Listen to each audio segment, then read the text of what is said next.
আচ্ছা, আপনি কি বাচ্চাকে টয়লেট করানোর সময় হিস হিস শব্দ করে তবেই টয়লেট করান? তাহলে এক্ষুনি সেটা বন্ধ করে দিন। প্রতিবার শিশুদের টয়লেট করানোর সময় এই হিস হিস শব্দ করে টয়লেট করানো একদম উচিত না। কেন বলুন তো?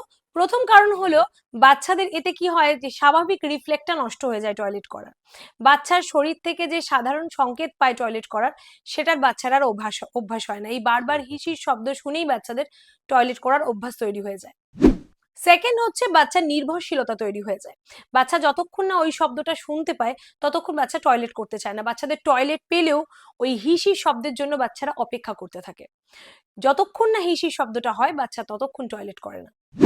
থার্ড বলবো, ভবিষ্যতে সমস্যা তৈরি হতে পারে।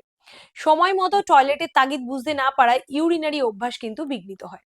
তার জন্য কিন্তু প্রথম থেকেই বাচ্চাকে প্রপার টয়লেট ট্রেনিং দিতে হবে। এরকম হিস হিস শব্দ করে টয়লেট করানো বাচ্চাদের একদম উচিত না। এটা কিন্তু কোনো হেলদি ওয়ে নয়। একদম সায়েন্টিফিক লং টার্ম যে টয়লেট ট্রেনিং, সেইভাবেই বাচ্চাকে টয়লেট ট্রেনিং দেওয়া উচিত, যাতে বাচ্চারা টয়লেট পেলেই টয়লেট করে, হিস হিস শব্দের জন্য অপেক্ষা না করে। এই ধরনের বেবি কেয়ার রিলেটেড ইনফরমেশনের জন্য আমার চ্যানেলটাকে সাবস্ক্রাইব করুন। চ্যানেলের নাম Bengali baby care top to top.